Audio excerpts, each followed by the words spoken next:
Good evening, everyone, and welcome to our ReggieCon panel discussing the new Marvel superhero Amulet. We are thrilled tonight for you to join us as we celebrate Arab American Heritage Month. And we're also happy that we are in our second season of ReggieCon here at Illinois State University. This is actually our sixth panel of this academic year. My name is Jana Albrecht. I'm the Associate Vice President for Enrollment Management here at Illinois State. Most importantly, I'm just lucky enough to be a part of this fine group that you're going to get to listen to and hear from tonight. Before we start, we're going to go ahead and do just a couple of housekeeping items to point out so everything runs more smoothly this evening. First, the session is being recorded and it will be posted to the ReggieCon website. If you haven't seen some of the past panels, I highly recommend that you go to the website because those recordings are all there for your viewing pleasure. If you need confirmation of attendance tonight, we will post a link to a form in the Q&A section or in the chat section later on. You can submit that for that confirmation of attendance. And then lastly, our presenters, their video and audio are on, but we can't hear or see any guests. However, they love questions from you, and we'll be checking out the Q&A function. So go ahead and post your questions as soon as you have them. We may not get to them right away, but we will get to all of the questions that you do ask. And again, our panelists love it. So please start sending us questions frequently as you have those questions in as you can. So enough of the housekeeping. Let's go ahead and get started with this evening's events. I'm pleased to introduce our moderator and panelist, Dr. Scott Jordan. He is the professor and chair of psychology here at Illinois State, and he's just an overall great guy. So Scott, Oh my take it away. goodness. Well, thank you so much, Jana. We're so glad to see you today and welcome everyone to ReggieCon, the con that asks the question, what's your story? I'm Dr. Scott Jordan, aka Zombie Scotty, cognitive psychologist, philosopher here at Illinois State University. And tonight we've come together to celebrate Arab American Heritage Month with comic book creators, Miss Sarah Alfaghi and Miss Nadia Shamez, in a discussion entitled From Amulet to Squire. But before we begin, I do want to, give me just a second here.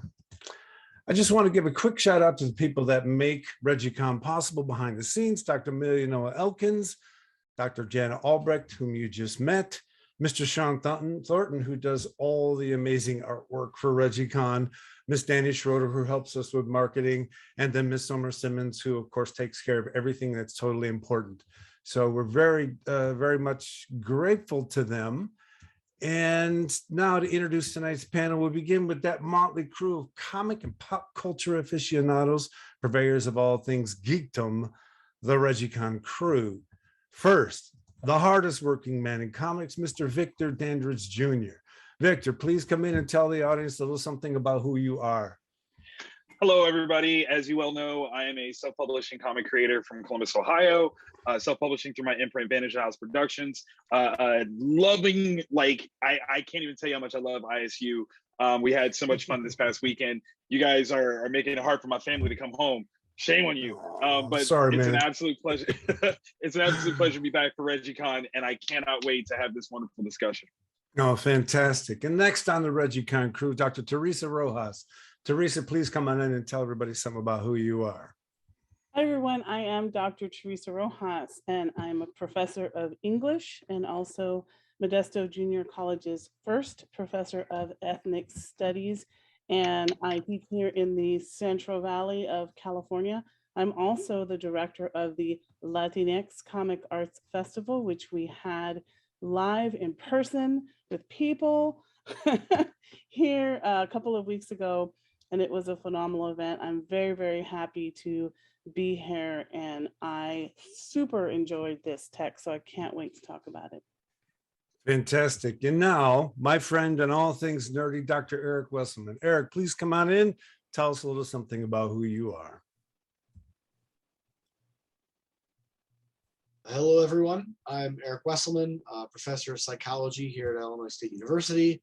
I have many research interests. One of the most germane to ReggieCon is connecting psychological topics to narratives, especially those in comics and in films. Fantastic. So I know we have our special guest. I got a couple of admin things I got to get to first. Everybody, I got to tell you, thanks to Amelia, Somer, and Jana in the Office of Enrollment Management and Academic Success and the Sage Trust Fund, ReggieCon was able to hold a live event this past weekend.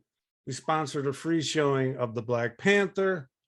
As part of that event, we held our first ever art contest.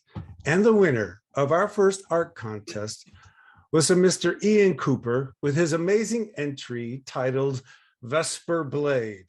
Okay, and I want to read what his description of his character is. Vesper Blade is a character of mine that was created to find the balance in queer culture and video game culture.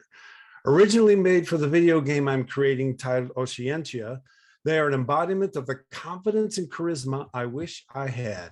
They are non-binary and use the powers of light to enrich those around them, always pushing the powers of love while fighting for inclusivity. They are an entertainer, making their way down to the local taverns or clubs, dancing and embracing those around. So can we get a round of applause for Ian? I thought that was really quite an amazing piece of work. Mr. Cooper's prize is to have Vesper Blade published on the ReggieCon webpage. And also, he will also receive this killer bag of ReggieCon swag. Excuse me, much coveted by those in the know. And now, ladies and gentlemen, tonight's special guests, Miss Sarah Alfagia, Miss Nadia Shamas. Sarah and Nadia, please tell the audience a little something about who you are, and we'll start with Sarah. Absolutely. Thanks so much. And it was so great to see a little insight into the other programming and events that you guys have done with ReggieCon. It's been a pleasure working alongside you guys leading up to today's event. My name is Sarah Alfagia, as you guys have heard. I'm originally from Boston, but I'm out here in San Francisco right now.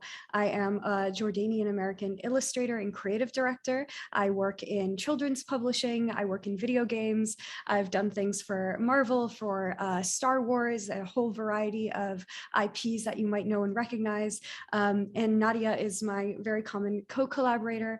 We did a Squire together. We've worked on Avatar comics together. And anytime we get approached for a project, we tend to bounce ideas off of each other. We came up together as very fresh and new into publishing around the same age as one of the very few Arab Americans that are even out here in this industry. So definitely stars aligned when I originally, slid into her DMs about 4 years ago, and said, "Hey, do you want to make a book?" Did you say Avatar isn't Avatar the Last Airbender? Yeah. Oh my Lord. Which one were you part of?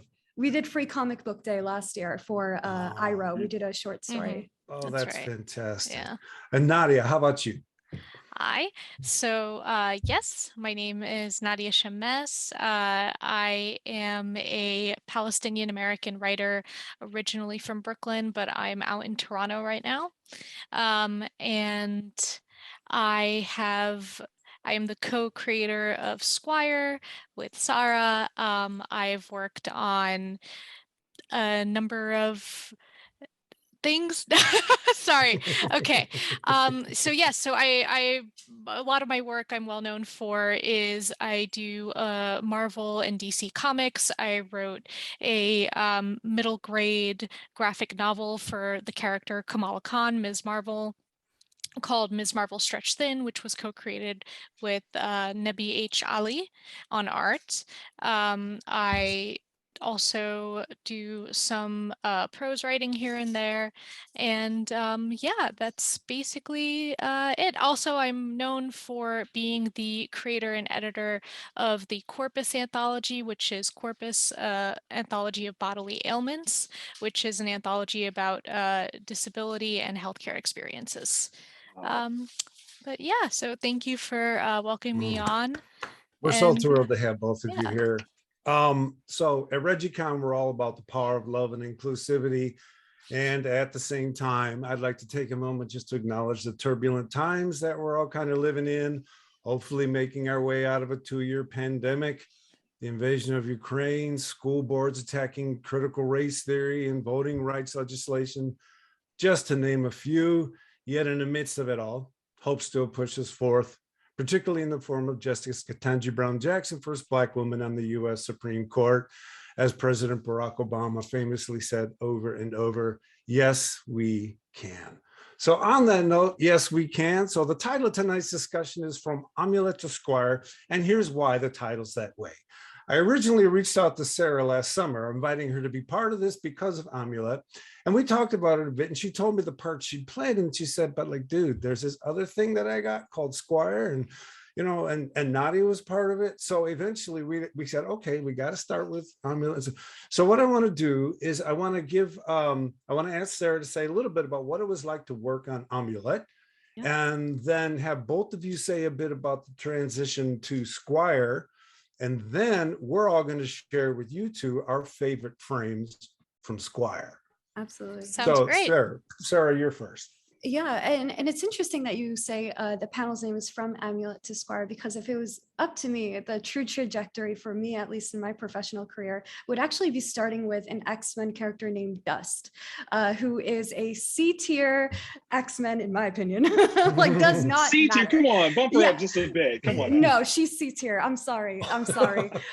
C-tier X-Men, and she was one of the very few and far in between representations of a Muslim woman and also of an Arab woman in the many Marvel universes. And of course, I had to be aware of her, even though she has this like very secondary status in that world, because you take what you get when you are a marginalized fan of comics. And I remember coming across some work that another artist had done of her, where she's wearing that boring black abaya, that boring black traditional clothes with just like the simple X belt. And we know how colorful. Is that the one that was like skin yes. tight? Okay, yeah. And it was depicted in the same treatment that all the other women of X-Men have at some point or another been portrayed as, which is, skin tight clothing, all of this stuff. And it just made me laugh so hard, because I was like, wow, even the one character designed for modesty could not skip out on the special Marvel treatment, right? That house style. And it's one thing to talk shit about another person's design as an illustrator, because we're all in this industry, we get it. I don't have any qualms with the artists themselves. I have qualms with the people who approved the design, the people who allowed it to reach a publishing stage. And if you want something done right, you do it yourself, especially if you're an artist. Put your money where your mouth is. So I put aside, the homework that I actually had to do for the night when I was an art student in about my third year. And instead, I spent the next 45 minutes coming up with just like a couple iterations of how I would handle the character design. Because my main qualms wasn't even about the fact that she was sexualized. I thought that was just dumb on its own. The character design itself was just so dull to me. And I was like, we could take this character and make her so much more interesting if we just put in a little research, a little effort, and paid attention to how maybe Muslim women would want to present themselves. And so I came up with some sketches, I threw it on Twitter, and then I walked away for the day, right? I was like, that's enough internet for me. And by the time I came back, it had gone very aggressively viral, and I was getting calls from the BBC and from other like major news organizations who wanted to get on the phone and do an interview, which then brought worldwide attention to these drawings. So next thing I knew, I was getting emails from the Avengers office at Marvel being like, let's talk. It seems like you've gotten quite a bit of attention for this thing you did. And it was at that point where I got connected with Salahuddin Ahmed, who is known as well for his work on Miles Morales, on Ms. Marvel, on Black Bolt. He's a fabulous mentor of mine. Well, now he is, before he was just a dude I really looked up to. And he hit me up personally and was like, I want to work alongside you. And I want to develop something really special for Ms. Marvel. And I want a hero who stands next to Kamala Khan and adds to the universe, does something kind of groundbreaking that we haven't seen before. So Marvel was aware of what I was doing. I also kind of got poached by DC, but I had to turn it down for Squire. And so that's why I say like it actually starts one step further with another character. Those are the sketches. Yes. Mm-hmm. Just want to give some love to you right here. Love, I got some hate. It was very interesting on both sides of the spectrum. And that was like a really eye-opening experience. And to this day, when I go to conventions, I have people coming up to me being like, the first work I saw of yours, the thing that made me into a fan was your dust drawing. So the things I did in 45 minutes for myself, first and foremost, just to prove that to my own self, like, if I want something done right, I have to do it. That resonated with readers. And honestly, that speaks to a lot of how me and Nadia collaborate. We tend to treat ourselves as our first readers. And from there, we just have fun with it. And people seem to respond really well to that so far. And it really says to, like, when you're writing for yourself and for a viewpoint that isn't normally acknowledged, and you kind of create really, really sincerely, like, people do react strongly to it. There's just, it's a hard to explain feeling, but when you see it, you know it. Yeah. So working alongside the Avengers office and the editors over there, Alana Smith, who was a fabulous, like, new voice over in the Avengers office, she really gave me a lot of creative freedom. I would text back and forth with Salahuddin Ahmed, who was like, this is the kind of vibe. I trust you to come up with a character design that reflects, you know, the background of this character, who is a Lebanese kid born and raised in Dearborn, Michigan, which for some people might know, biggest Arab American population in the United States. And I was like, I got you. I can figure this out. It was a quick turnaround, but nailed it. And it was a very positive experience, I would say. Fantastic. And so then the move into Squire, maybe it wasn't a move. You can tell us about what it was like to create Squire, what the impetus was. Nadia, you want to kick this off? Sure. So funny that it kind of comes back to Corpus, right? Because I did this big anthology Kickstarter, and through that was kind of how I got my, you know, it became my sort of entryway into comics, was trying to put together this large anthology. It was like 300 pages. I think there were like 60 creators in total who were on it.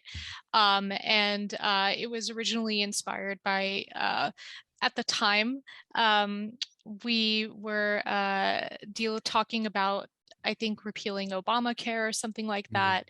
And I'm type 1 diabetic. And I remember being like, the conversation around people with disability felt so like dehumanizing and kind of ridiculous, in the way that it seemed as though, wow, people do not realize that they will never, there's one thing I can promise you, and that is your body's going to fail you at some point, you know. And so the gap between people, you know, folks living with disabilities or chronic illness and folks who aren't is this thin. So and then after putting together Corpus, Sarah and I became kind of known for each other. I actually think I might have asked Sarah if she had any time, but Sarah was in school, to contribute to Corpus, but Sarah was in school. And then we just started talking just kind of regularly, because like Sarah said at the beginning, there weren't really any other young Arab American women in the scene. So we kind of like had the Spider-Man pointing me moment. Yeah, exactly. And then you're the only other person. Yeah, exactly. Basically, we were like, oh, it's like, by okay. God, we will be friends. Yeah, Right. Pretty much. And then so Sarah ended up reaching out to me and saying, hey, an editor has reached out to me and said that, you know, they would be interested in seeing a book from me. And the thing is, I'm finishing up school. I think I'm ready, but, you know, I don't really want to do it alone. So let's see if we have like a similar baseline of kind of, you know, fantasy and stuff that we both like. And pretty quickly into talking, we realized that, yeah, no, we were both huge manga fans, huge history nerds. We were the kind of kids who would just like hang out in the like manga and comics aisle at Barnes and Noble in middle school and high school. And we loved Avatar: The Last Airbender, and we loved Full Metal Alchemist. And yes, all the same visual touchstones, cultural exactly. touchstones. And I would say the most important thing, like even after we realized we're the same type of nerd, there are just like aspects of our experiences, you know, coming up as young adults in America post 9/11, and the kind of life experiences that get tangled up in that we didn't have to explain to each other. We just knew, you know, in a glance, you just knew. And having that ease of communication with a co-creator was something I didn't realize I needed until it came down to it. That first time we got on a phone call lasted about 4 hours. And we just kept talking and talking. And, you know, I just very frankly asked Nadia, like, what do you want to talk about? What do you want to write about? And we quickly realized that, like, yes, we had the common, you know, Avatar, anime, manga, you know, Final Fantasy, video games, all this stuff. But we wanted to talk about how fucking weird it was to come up Arab American, to come up with like one foot in one identity, one foot in another, and have both be denied to you at the same time. Yeah. And that is a theme you will see quite consistently in Squire. It is very much a story that is honest to our own experiences coming up. And I felt like I had to tell that story even before I got to do other projects. Yeah. Oh, I it's think fantastic. yeah, ahead, I think, oh, sure. I think that we both felt by the end of it that we had intentionally or unintentionally made the book that we wished we could turn around and hand back to ourselves at that time. As something that would have, you know, helped kind of guide the sense of like, because fantasy traditionally has a lot of issues with representation, especially of Eastern cultures and Orientalism. And as a result, I think that, you know, both of us as fantasy fans kind of took what we got, but, you know, kind of tried to negotiate, I suppose, with all our work. And I think that both of us came into Squire feeling that what if we made something where we did not have to negotiate any part of ourselves in order to enjoy it or to be part of it. So that's why, you know, Squire is very much, I think, an Arab American story, or just an American story generally, of anyone kind of in empire or across the diaspora. But at the same time, the reason that it's such a love letter to our heritage is because that is not something we'd be seen, and that's something as young adults we had been denied. And we love fantasy. Like, this isn't to yeah. say like we're here to change all these harmful tropes. No, like we love swords and knights and all these tales and Knights of the Round Table. And I grew up reading that like while on trips in Jordan. So the settings that you see in Squire are ones that I spent every summer in, every time I went there. And like it just melded together and made the most sense to tie these two things I very much loved together. Yeah. I could tell reading it that I was coming into a place people loved who created it. And just a quick comment on your statement about writing something and working with someone with whom you don't have to ask certain questions or do certain things.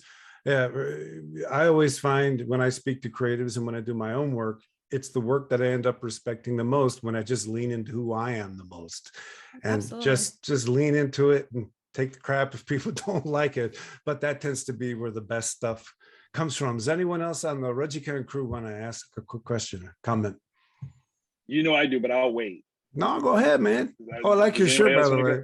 Thank you. I just found this one. It was magical.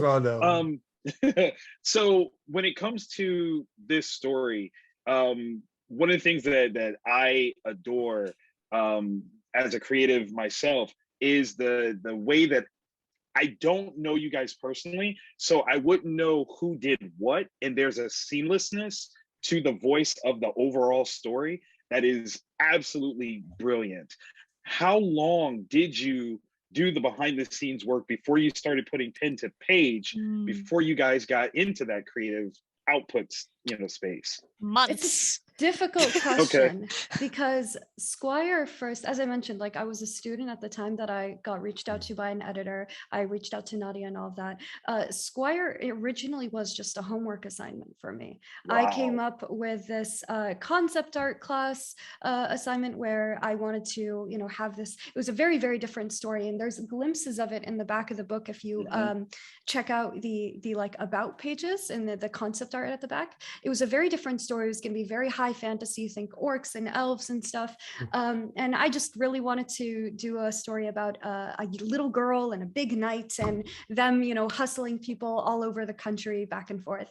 And when I reached out to Nadia and I was showing her kind of like stuff I've made before, she gravitated towards that story initially and was like, let's dig into this. Let's see if there's anything here that we can, play with. It felt like opening up a a chest of dress up clothes, right? Like digging through my portfolio and trying things on and being like, can we do Yeah. anything with this? No? Okay, let's see something else. Yeah, I was really into kind of the especially like the world background ones. Like I think that we ended up besides Doric tossing a lot of the characters all Yeah. like outright, and just, but I definitely didn't want to start from scratch 100%. When I looked at that art, I was like, you know, I think that what could be used is kind of using this as the background for the world and the general kind of vibe of the of the story. And so basically what ended up happening was that when we decided to embark on this, we just started doing phone calls that would be like, you know, easy, like 2 to 4 hours each.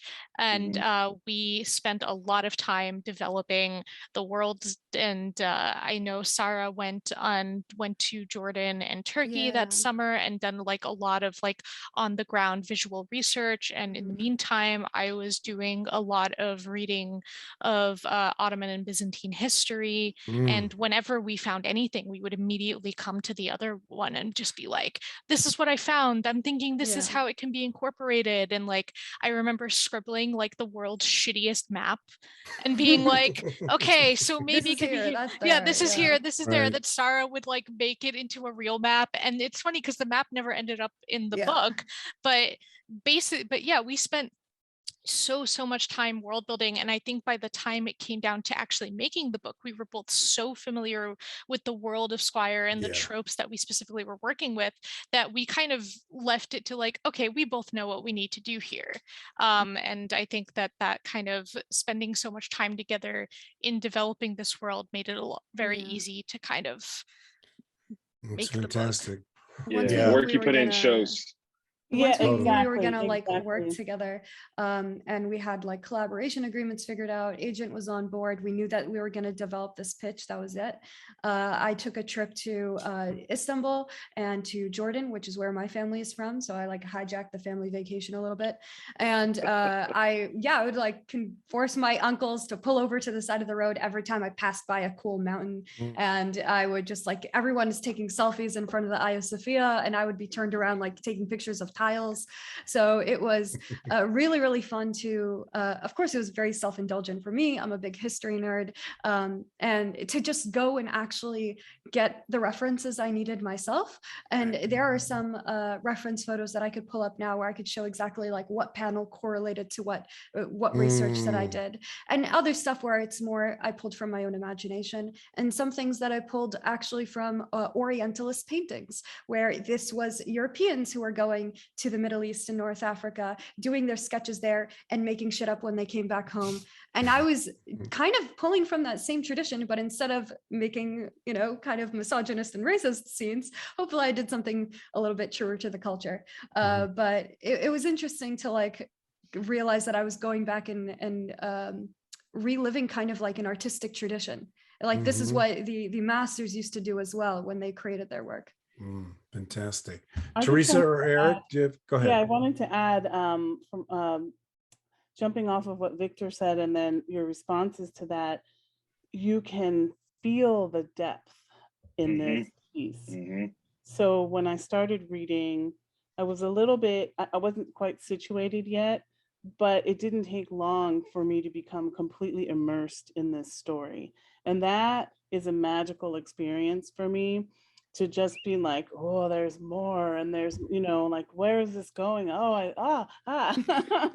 and all of that. And the way that happened for me is in the attention to the different characters. So there may be like 2 slightly peripheral characters, but for the most part, and I think this is a skill to take an ensemble, because you have you know, a main character, but you have an ensemble cast in this piece, and each of those gets a moment or more. And I feel like that as a professor that's my happy place right there, because we can pause on any of these characters and say, so let's talk about this one a little bit more, you know, let's talk about what happens here, let's talk about the back. We get just enough background, and we get more background for some than for others, but it's so meaty. I just love that.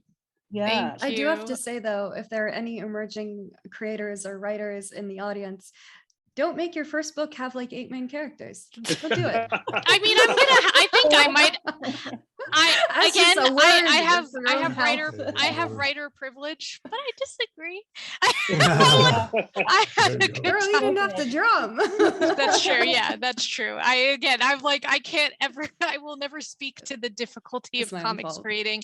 However, I will say, yeah, I think the reason that we spent so much time in world building, or at least kind of the way that I view things as a creator, is that we did so much world building that never ended up in the book directly, because the world building was to inform the characters. The world building was to involve to make a world that one felt much larger than what we were seeing, and to create systems that were believable and made sense, and then plopping these characters within different areas of these systems. Like, for example, when we were talking about how the character like Husni, Isa, and Sahar, who are all kind of like immigrant characters or from recently conquered territories, you know, speaking, if Sahar is from the mountains, there would be less kind of assimilation there, but she would also be more used to certain kinds of labor. Husni is from a seafaring group of people, and as from the seafaring group people, perhaps his father would be involved in trade, and if he's in trade, then that would make them a higher socioeconomic class, which would change the way that he views himself and the way that he is viewed, in comparison to Isa and Sahar, who are both poor. And yeah, so I think We're that never gonna sit there and explain all this stuff to oh you guys, yeah, 'cause that's boring. yeah, exactly. These are all details for us But to it's know. there though. But no. Give yourself It is credit, there, because definitely. that is there on the page, and it just shows the work that you guys put in. Like, literally, I would argue that you didn't create these characters. These characters came to you and said, "This is who I am," and you got to tell this big arcing narrative by talking about these people that you now know and love that exist in the story, because they are real people. Like, you felt the difference of their voices, their backgrounds, their perspectives. Everybody had a point, and that was one of the things that I loved about this, was that yes, there is a bad guy, but nobody was wrong. Yeah, and that's what that makes was this very important to us. That was Yeah. our number one goal, is that everyone had to feel like they were actually the main character of this story. Yes. Everyone had to feel like they legitimately had a point, because no one ever walks around as like, I'm gonna be the bad guy of this story. No, like, that's not how people work. And everyone, I'm an NPC. Yeah. I'm a side quest. What's up? And so even the main antagonist, like, yeah, we had some fun stylizing her to be a bit more villainous in some scenes, but she had a point, and we know these conversations that are happening between these characters, because honestly, me and Nadia have had them. A lot of these situations, the conversations between her and her parents, her and her friends, the conversations between her and you know, that village boy from third arc. I'm trying not to spoil, but it's like, it had to start from a very honest place, and we also had to use fantasy to get there, because the reality of the matter is our identities and our own backgrounds are already so politicized that it took fantasy to dive into these themes. Because if we took it in a more historical lens, like we pushed it even more into history rather than, like, you know, this alternate fiction situation, people would not listen to what we had to say. Yeah, there's definitely an onus on you know, kind of marginalized creators who are making stories about their own cultures, where there's kind of more of a magnifying glass on there. I often like to make the comparison of, like, no one is sitting there thinking that George R.R. Martin is making a comment on England in Game of Thrones, or like on England in current day, you know what I mean? So we have to take those steps in order to kind of be given the same amount of trust from a readership perspective. And when we were shopping the book, we've had editors very frankly ask us, like, first question after we go through our pitch is, oh, is this about Palestine? And we're like, Wow.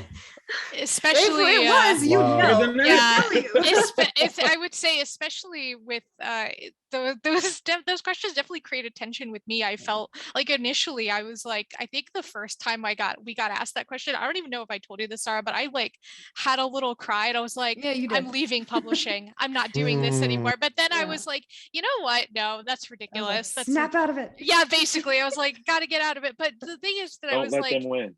Yeah. I realized that, you know, it's about they're not going to offer that trust. So why try to bend Squire into anything other than what we want it to be? It's not Right. like we're going to be given that trust anyway. It's going to be politicized anyway, so we should just say whatever we want.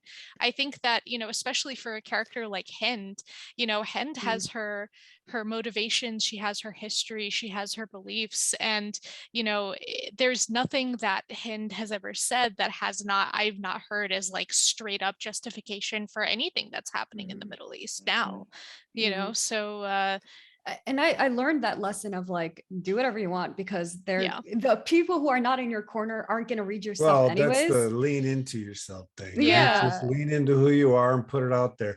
So look, I Exactly. want to, what I do want to do is show you guys how much we loved your work. thank And you. we're going to start with Eric.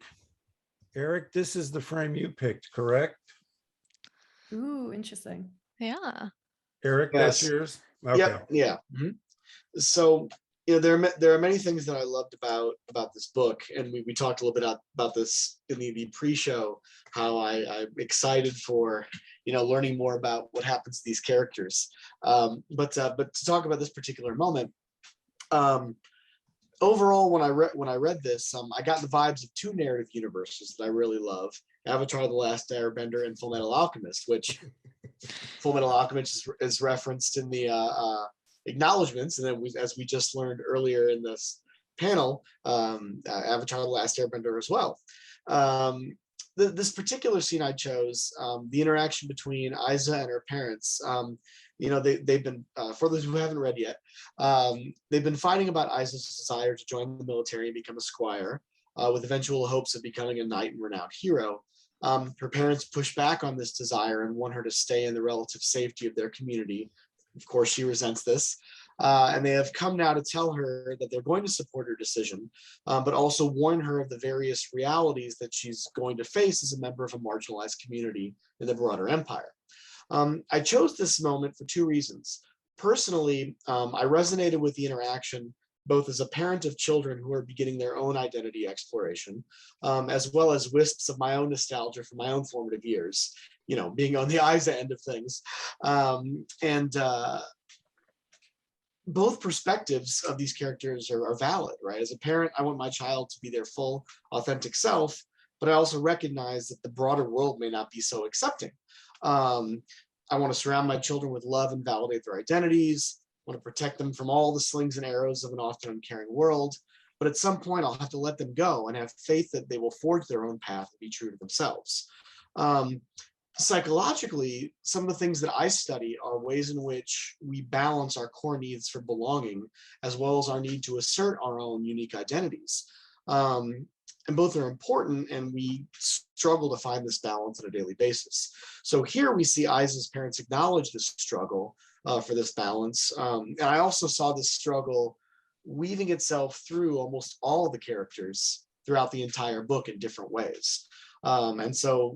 And this is what I'll focus on when I have the opportunity to teach this book in the future, is this balance between belonging and standing out, and being true to oneself. So I will now stop. All right. Excellent. Sarah, Nadia, any comments? Or anyone else in the crew today? It is very frankly, like, as we mentioned before, that scene is like plucked from conversations we've had in our own lives. You know, for me personally, it was a conversation actually around hijab, right? It's like, do you want to wake up every day and choose every day again and again to stand out, right? Like to identify yourself visibly. And I that is always a question that's always very interesting to me as an illustrator, right? Because I am always creatively problem solving with visual communication. And like, what designs that I select for my characters, what am I trying to tell about them? And this goes back to the conversations I had with Amulet, right? What did I want to signal to people right out the gate when I was creating this character? And it comes down to the physicality of a character, the coloring, the way that you shade them, every single aspect of it. And then like some of those, like I view this as an illustrator, but then on my personal life as well, it's like the way I present myself is saying very specific things about me. It's like how I am carrying myself, the way that I presented myself as Sarah Alpha G and not Sarah Al Faqih, right? That was a choice I made at the start. And this is a tiny glimpse in this chapter of the many kinds of conversations I feel like kids of color, marginalized people have on a day-to-day basis, balancing the, you know, the fears of the parent and the actuality of like, you're going to need to let go and they're going to need to make their own decisions. And Isa does, right? She leaves the house, she smears her background identification on her paperwork, and she joins the army in that way. And who gets to assimilate, who gets to be more or less visible, right? These are constantly conversations we're having now, especially as we talk about gender and race and sexuality, who gets to pass, who doesn't, what kind of privileges you get as a result. Yeah. I mean, for me, it was, you know, I think it's funny because I'm not a writer who can write out of time. I have to write from the start and to the end. And I think that writing that scene was the scene that made me go, okay, no, I got this. I understand this book. I understand what I'm doing here, because it's my first time writing a book. So I was like terrified, obviously, but I wrote that scene and I looked at it after writing it and I was like, nope, this is right. I am on my way. And for me, this conversation kind of really resonated with, because I grew up in Brooklyn, which means I was in Brooklyn when 9/11 happened, which means that I still remember what happened, which is seeing all of my neighbors close their stores, coming home, going back to school. I went to a Lutheran school because my parents thought that a private school would help me assimilate better, and going to my private school and looking at the faces of my classmates and realizing that nothing is going to be the same ever again, with the kind of distrust in all their eyes, and realizing that at a very young age, and realizing it overnight. And kind of like, as a result, often my dad would say, you know, just say you're American. If someone asks what your background is, you're American. And I think that's something that he still kind of is like, like he's gotten better with it, but I think the first time he saw me called an Arab American writer, he was quite surprised. Because he was like, I'm not really sure why would you identify that? And it's like, well, you know, for him it's a matter of you know, like, well, I've been fighting this onus my whole life. I mean, the thing is that my dad also he tried to be an actor, and I remember going to auditions with him, and the only roles he would get, obviously, carpet salesman, drug dealer. I went to an audition with him where he tried to play a taxi driver. He did the whole thing, and then they asked him to do it again with an accent. You know, like it was so, and you know, so it was like that kind of thing that he was trying to shield me from. And I think that conversation came from the friction, that scene from the friction of me leaning into my identity and him just being like, I don't understand why. And he's understanding now, but it took a while. Yeah, and he's understanding now you're leaning into yourself. And I've seen situations where the more you lean into yourself, the easier sometimes it is for family to finally, oh, that's who you are. And so we're going to go on to Victor's image here. I believe this is Victor's. Is that yours, Victor? Yes. Okay. Yes, very much so. And it kind of you know, bleeds from what Eric was talking about. So the reason why I picked this one is because it hit me on a personal level.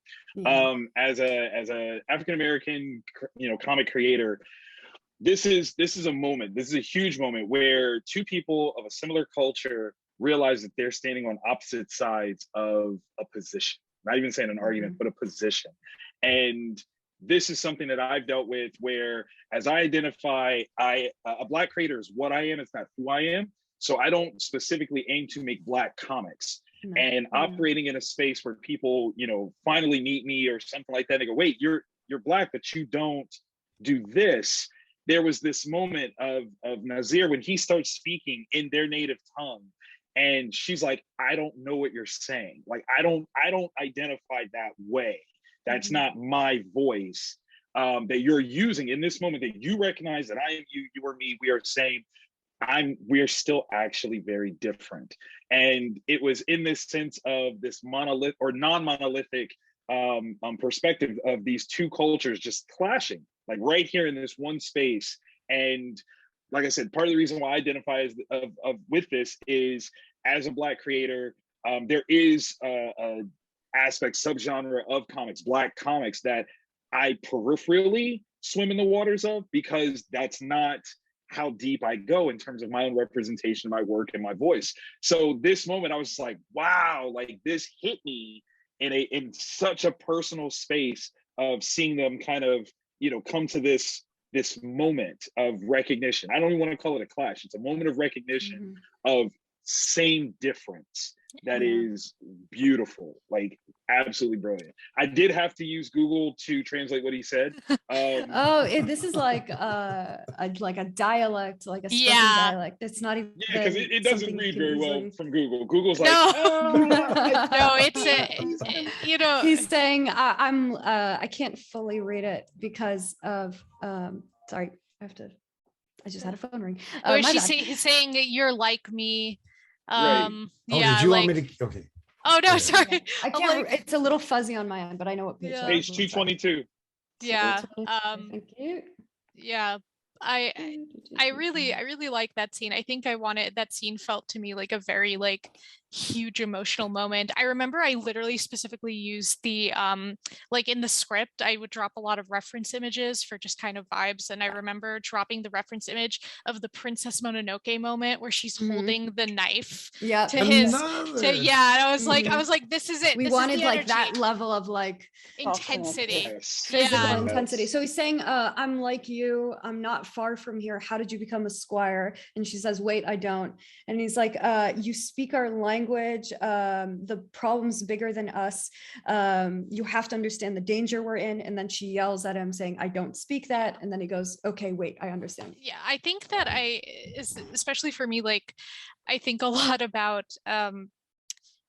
for this world, you know, Isa is viewed as an Ornu by everyone else, but this is a moment where she is coming face to face with, you know, a non-colonized or a native Ornu, and realizing that one, she doesn't have the same grasp of the language. Like, she curses in Arabic earlier in the book, but like that's those small pick-me-ups that she and also you know, even if that's she did diaspora, speak, baby. Yeah, that's diaspora, baby. But like, and even if she does speak the language, she might not want to. You know what I mean? Like there might be this point where she is just outright rejecting, like, I refuse to hear you.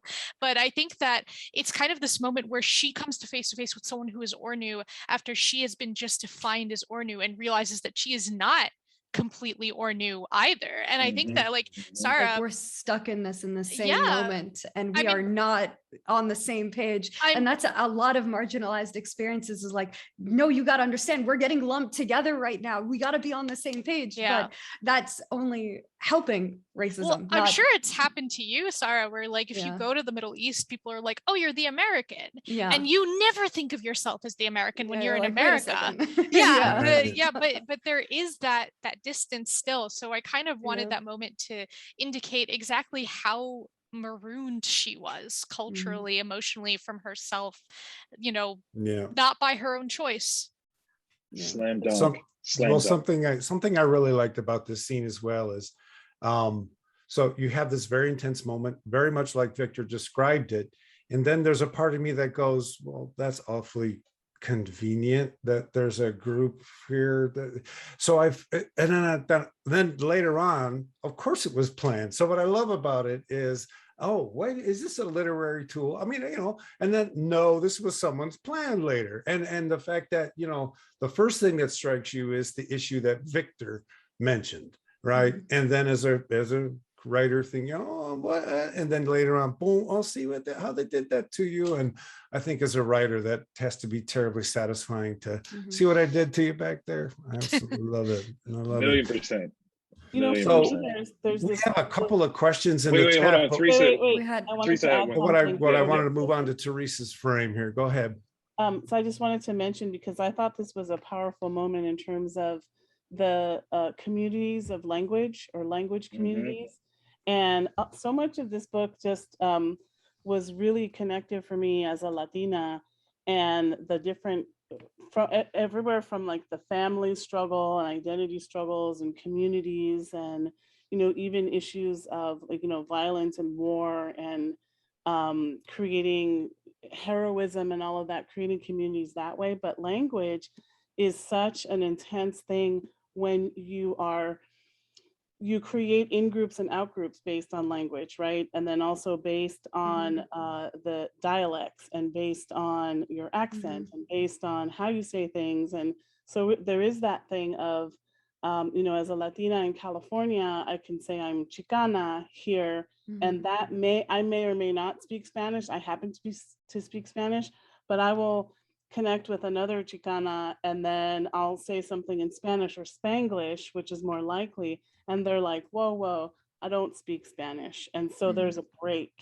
and that break, when you identify yourself as a non-speaker of X, or whatever the language is, versus the folks who do speak the language and are connected to the culture in very specific and very different ways. I think that's so powerful, and how that language can be manipulated, right? Because you can also bait people with language when you Right. say things in another language, and based on the response, you kind of decide, are we in or are we out? I love that moment.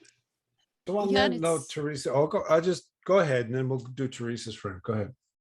Someone spoke up. I was going to say as well, it's like realizing that the way that I engage with language as someone who's part of like an immigrant community, as someone who's like first generation, is going to be fundamentally different from someone who is speaking it, quote unquote, as we say, back home, whatever that means for our respective communities.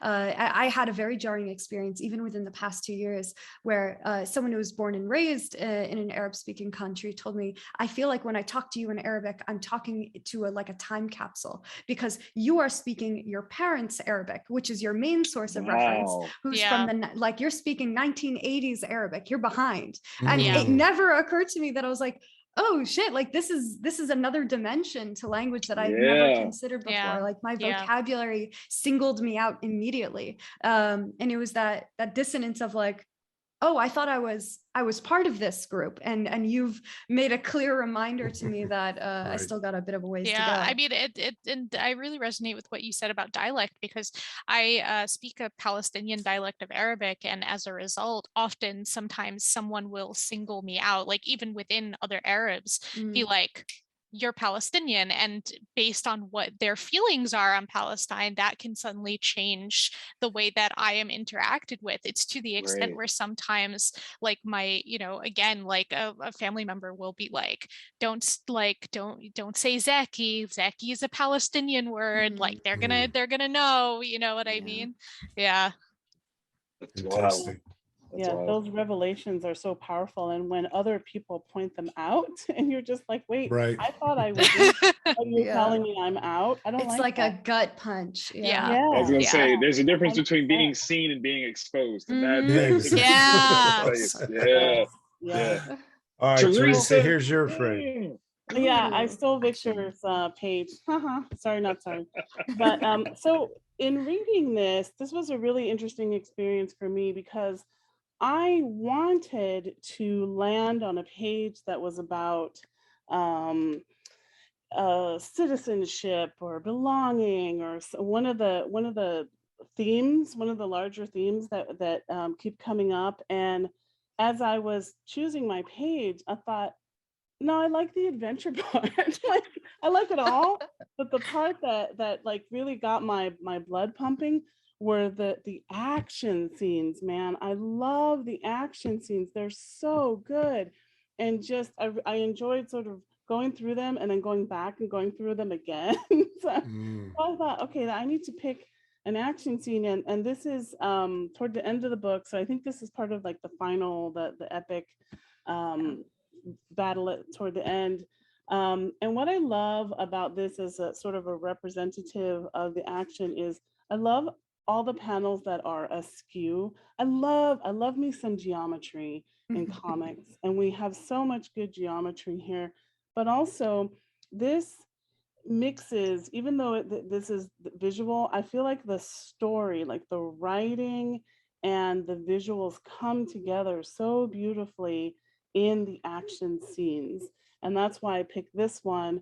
And for this one, I love this mix of the panels that are askew, but then that the sort of the splash panel at the bottom this comes together really well. And then the power of I'm forgetting her name, the power of General Hende. And with this, with this sword here at the end, and that impact of that last panel is so good, and the splintering, and I was just like, yes, yes, yes, I'm reading it. And I've got hand gestures going. I love a page that just kind of makes me emote quite a bit. And that's exactly what happened with this page, which is why I chose it. Everything I learned from anime. There you go.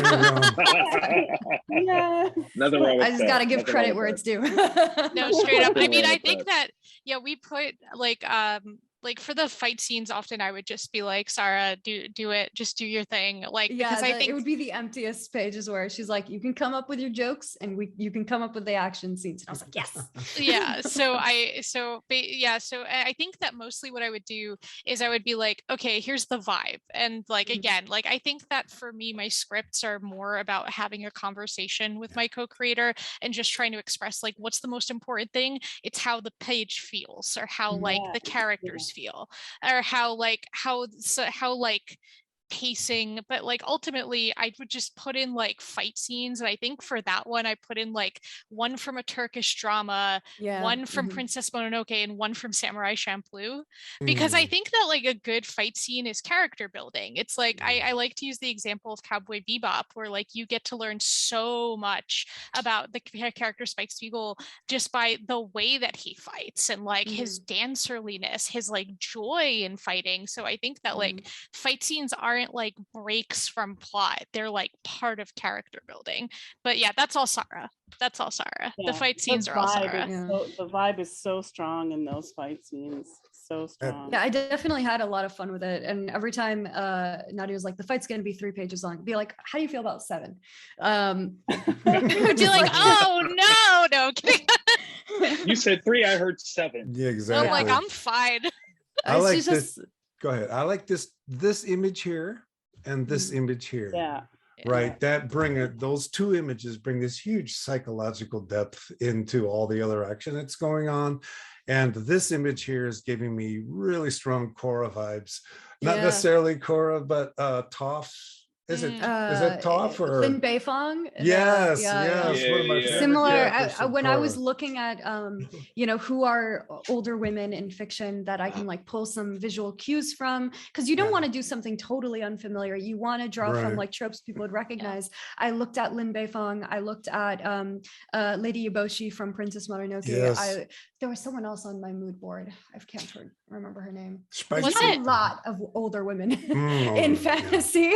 So yeah, she's like, not an older woman, but we did talk about Brienne of Tarth just as like we did, large size. I was looking at awesome. a lot of her. I had a lot of like screenshots because I needed a fight scene where it's like it was 2 people of like equal kind of size. So Lady Brienne of Tarth versus and the Hound. That was a good that was a touch point for me. Yeah. When I was looking at like composition, and I was looking at distribution of weight for like anatomy and all of that, all the technical nonsense that goes into a fight. And I had fantastic. screenshots of Brienne of Tarth because I had a crush on her. So that works. There you go. Who doesn't? Yeah. Let's be honest. we needed our antagonist. She's an antagonist. I don't use the word villain like I don't want to use that term because she thought she had a point. She was right in her book. Well, exactly. I really appreciate the authenticity of all the characters, and all of them are reflecting tensions. None of them are absolutely right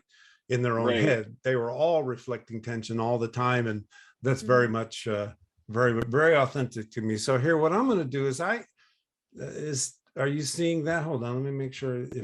Are you seeing that? Okay. So I had a lot of different screenshots I'd done, But this is just a beautiful reveal here. I mean, we know, right? Her friends don't.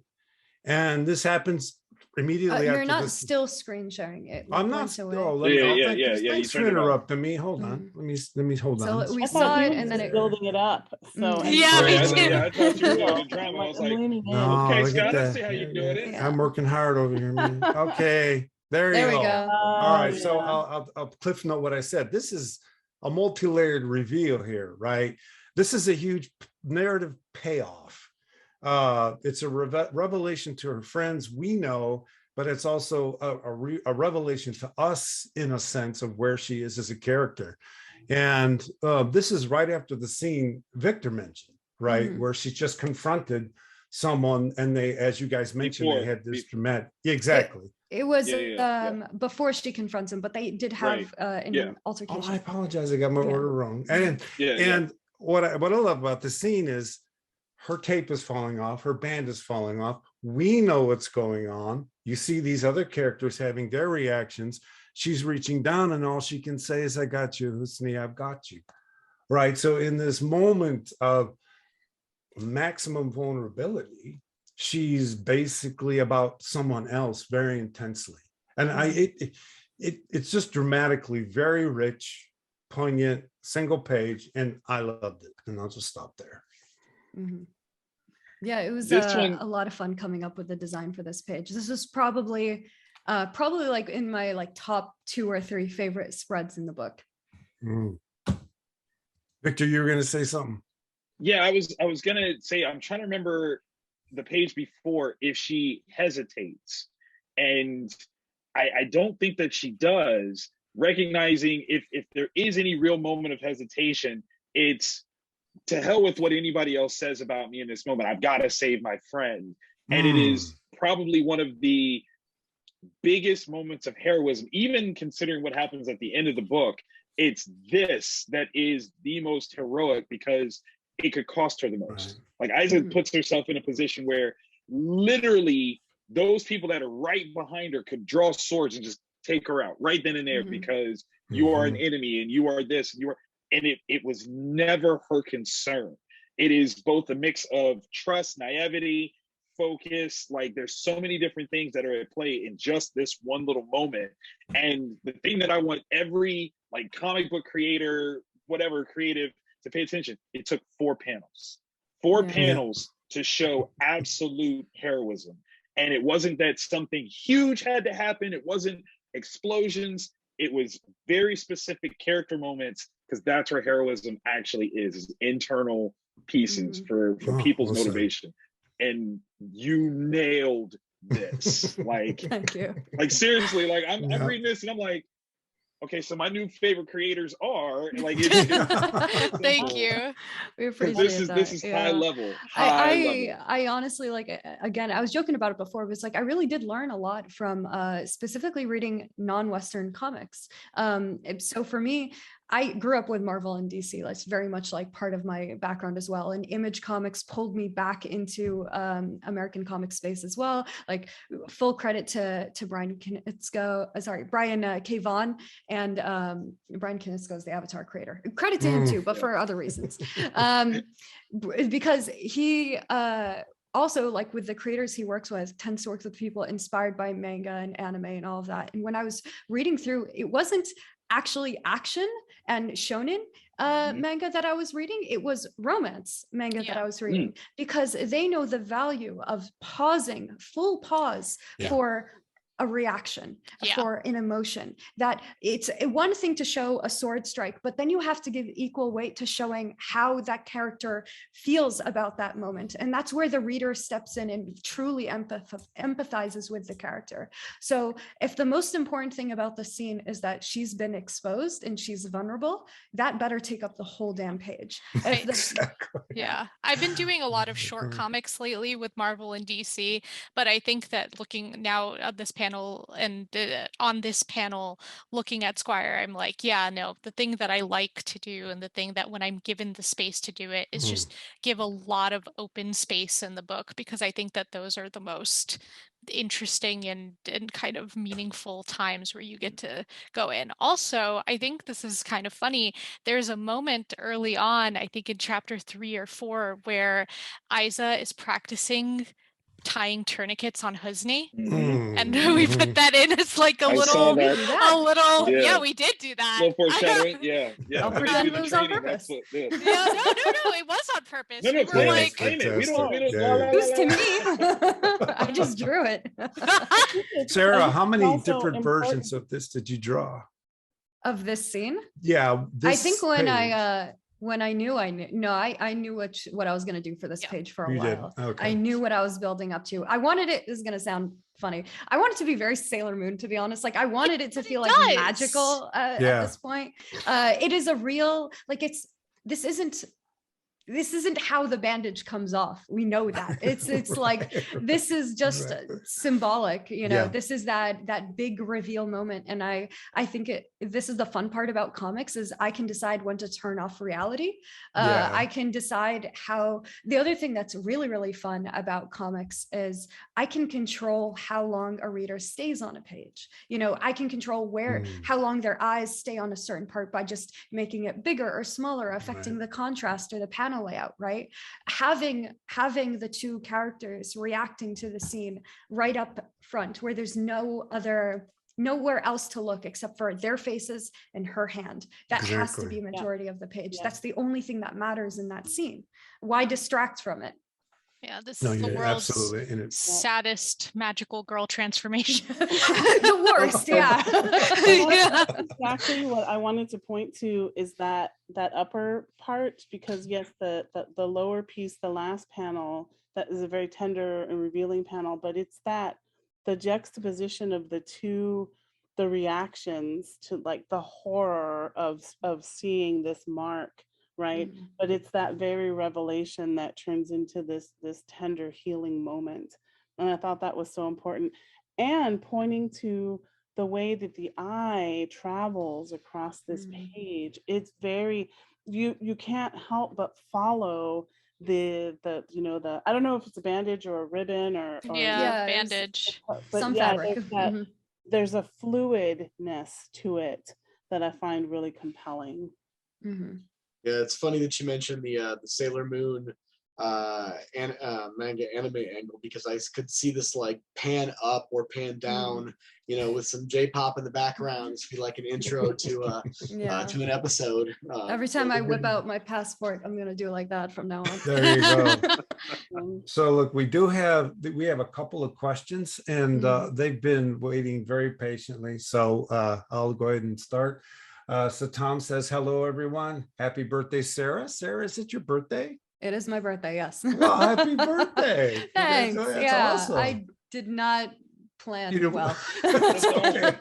So the question is, I wanted to ask, when you go through the process of character creation, how do you implement the cultural and historical research that you've done? Well, one of the biggest design principles that you have to understand when you're a comic artist is drawing is hard. So you have to also know that you have to draw things like a million times. So like cut yourself some slack, and every cool idea is great and good, but like, can you redraw it over and over again? So I have 1,000 images in my reference folder, and then I have to sift through it and really think of those basic design principles that, you know, art is hard.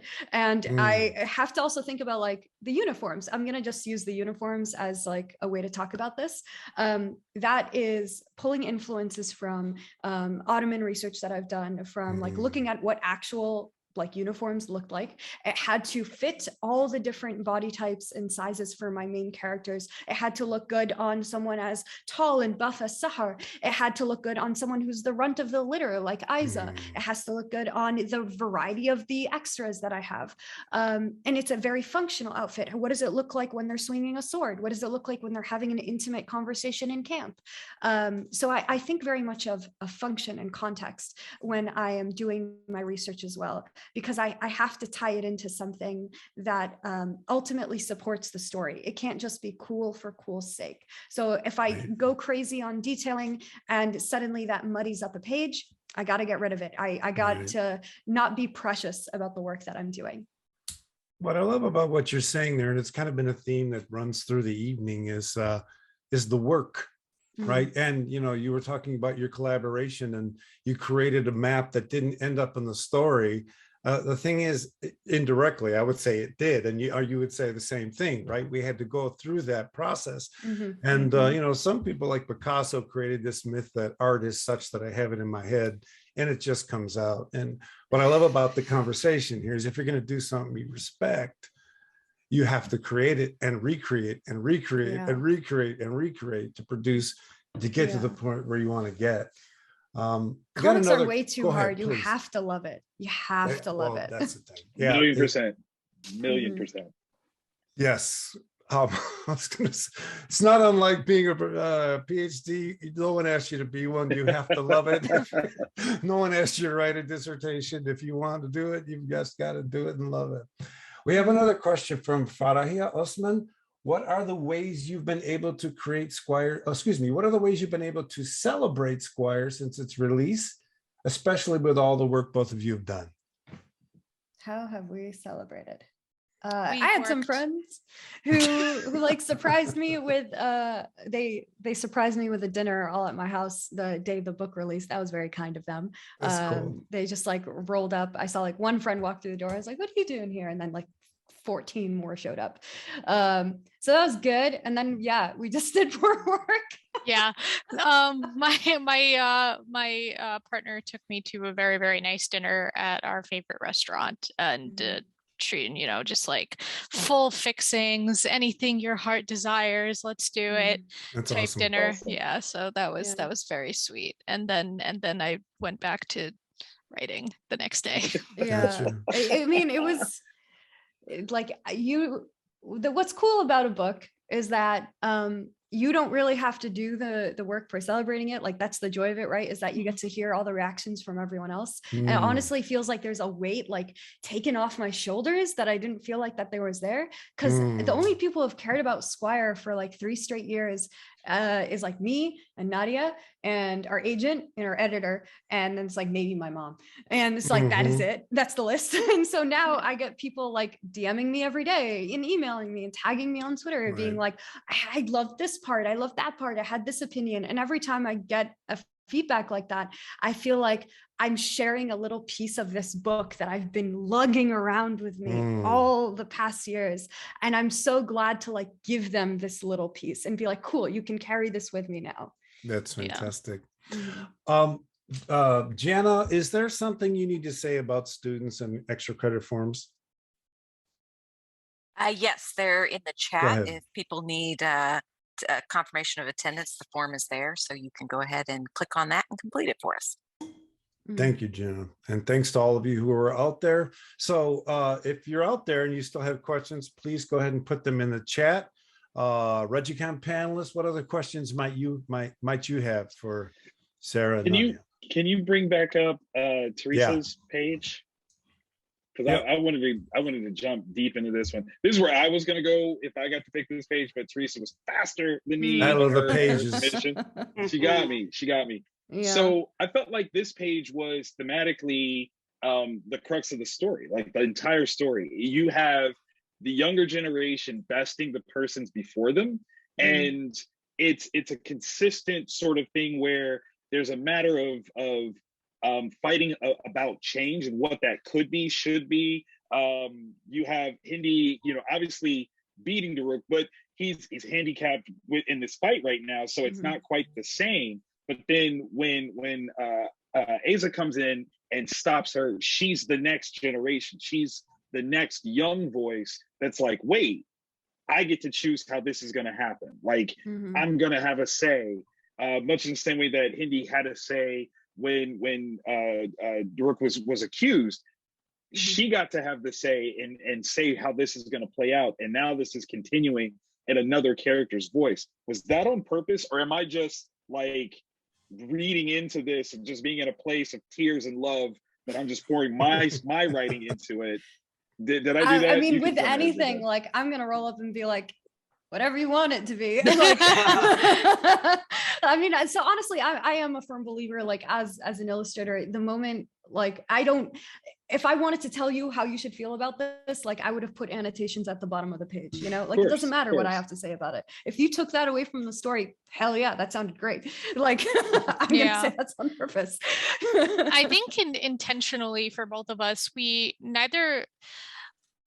I didn't want Squire to seem like it was answering any questions. I wanted Squire mostly to pose questions to the reader and to first and foremost, take them on an enjoyable story, and to leave them afterwards with questions that maybe reconsiders their own place in empire, their own histories that they've been taught, and the own way that they view their own identities. It's kind of like Squire's like, here's the story, here's the themes, and we're not looking to say anything to you, but we are looking to hopefully give you a new experience and some fresh insight into how you live your own life and navigate your own identity in the world that we live in. Like empires aren't going to stop trying to happen. You know, we know this, we're not naive. And it's just the difference is like how you view your own position in it, and the narratives that we choose to define ourselves, how we allow other people to define us. Who does it benefit when we identify one way or another? The whole point is that like history is exactly what we make of it, and that's not changing anytime soon. So it's not gonna have a clean answer at the end, because it never does. The whole point is that we have to keep doing the work over and over and over again. And that may be like terrifying to some people, I get that, but there's also an optimism to it. You always have agency, actually, no matter how bad it gets, because it's happened before, and we can look back and see how we've, you know, how we framed certain tales in history. And I think that, you know, everyone who is in kind of the West or in the empire kind of has this moment where they have to come to terms, or especially if you're Arab American, where you have to come to terms with what your place is. Like, especially for me as a Palestinian, I pay taxes to the US government. I know that a portion of those taxes are going to Israel's military, you know, and I wonder then, what is my personal culpability? And what does it mean that I get to live in the comforts of America while my brothers and sisters don't, you know? So I think that and there's no answer to that. I'm not looking to answer that. Like, it's mostly just neatly, it's just mostly about like, hey, here's a thing that you might not have thought about, and here's a situation that is playing out somewhat similarly, and what do you think now that you are at the end of this tale? And also hopefully you had a good time. It's basically leaning back and being like, there's nothing wrong with that. There's nothing wrong with that. Well, by keeping every character authentic and full of their own, I would say, authentic tension, you give the readers a tension system, and they walk into it and they find where their tensions align and don't. And I think as a writer, that's an amazing achievement, because quite often what you end up reading is the author's worldview. Right, as opposed to a tension system that you can walk into and not. I mean, a lot of people go into, what are they trying to say? What are they trying to preach to me? Right, and then when they don't find that, they may say, "Well, what are you trying to say?" Whereas I find that the tension system is very difficult to create, do well, keep coherent, and maximally effective. So very cool. Very much so. We do have another question from David Carr. He says, since Nadia mentioned disability and I am a wheelchair user, I'm wondering if you were ever tempted to do a design pass with Doric using a prosthetic or some other adaptive modification in battle or anything. I'm guessing the answer is no, because of character reasons and his position as an outcast portrayer, but I'm just curious. And that was honest, David Carr. It was just a cool design. It wasn't that deep. I mean, I think he doesn't need it. You know what I mean? I think that he ultimately, like, his whole kind of deal is that, like, I think if he wanted one, he could have one, but he doesn't need one. It's about also when you're thinking again, like, what am I trying to communicate through this design, right? Like I'm trying to point out like a clear difference in this character. Yes. And the attention that is brought to his missing arm isn't very heavy. You know, it is brought up briefly by Isa, and it's brought up as a reminder for his backstory and all that. We kind of understand how he came to that point. It does not get in the way of his capability as a teacher, his role at the institution that they're in.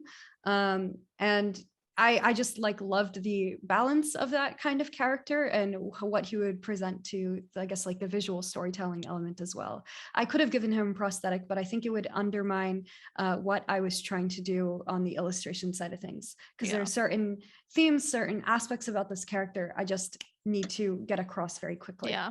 And I think that for him, like kind of in the character phase and what it says about him, I think that he is a person who is quite stubborn, who is quite set in his ways and would probably view it as an inconvenience, in fact. Yeah. I think that, I think that also something that's interesting about his arm is that, you know, with his backstory, we pose what Hind says about why it was that arm, but it's never confirmed nor denied. It could, she could have just made that up, but you know what I mean? It doesn't, but at a certain point, it doesn't even matter. Yeah, so. Yeah, I'm gonna double down on what you guys just said. People who have missing limbs experience what are called phantom limbs. In other words, they experience the limb is still there, and the limb is experienced in terms of where they're planning to move their body. So they're still running an image in their brain of that limb. And we come to learn that there is a part of him that he knows. He doesn't talk to everybody about it. They don't see it. It's kind of a phantom limb for him. And it almost seems like it would be a betrayal of who he is to sort of try to augment or cover up or change that aspect of his being. I thought that was pretty cool because it was, like you said, it was just there. It was drawn. You know, you didn't draw a whole ton of attention to it. And David Carr said that you guys gave a very good answer, by the way. Thank you. Glad to hear. I you know, I have an insulin pump, and I have for a majority of my life. And I think that, you know, something that maybe people don't realize is the way that it is in my life every day and the way that I never think about it. Do you know what I mean? Like, it's so annoying. Like, it's like, okay, when I'm sleeping and I turn around and I twist my tube, like, it's annoying. Yes. Do I think about it for more than 5 seconds? No. Yeah. Right. Yeah. Yeah. ReggieCon crew, any final questions or comments? I wanted to say, as a fellow diabetic, that I was bonding when you mentioned that you're type 1, I'm type 2. And so type 2 is much more, well, and when you have a pump that's not visible, it's like an invisible, you know, thing, right? And that's very different from some of the, well, like the character we were just talking about. But I also think that this kind of plays into the characters and the kind of invisible things that they're dealing with, you know, and the way that we don't know until the story digs into the individual backgrounds, how really interrelated they all are.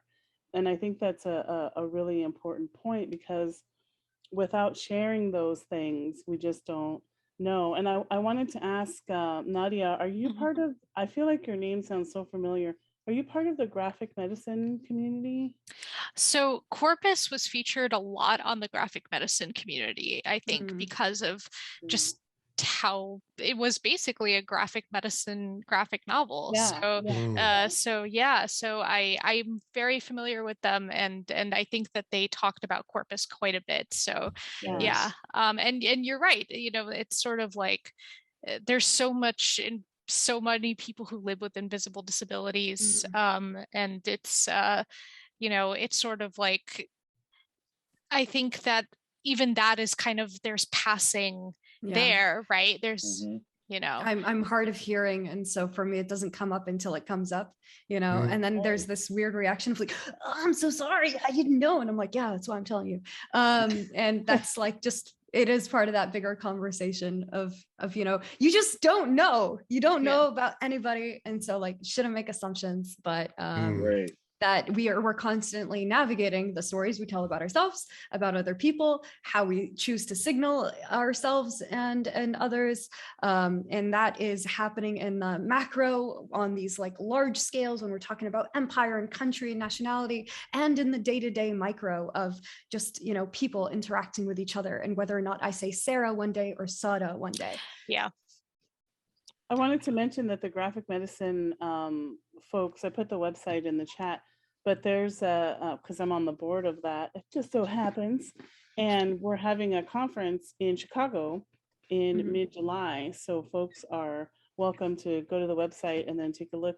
This particular community is so cool because it's a convergence of cartoonists, of artists, writers, but also medical professionals, academics, comics enthusiasts, and everyone is really just into this medical related storytelling. And you get so many stories that just are so outside of the mainstream that really should be part of the mainstream, because there's so many interconnected experiences. So I wanted to make sure that's that extremely cool.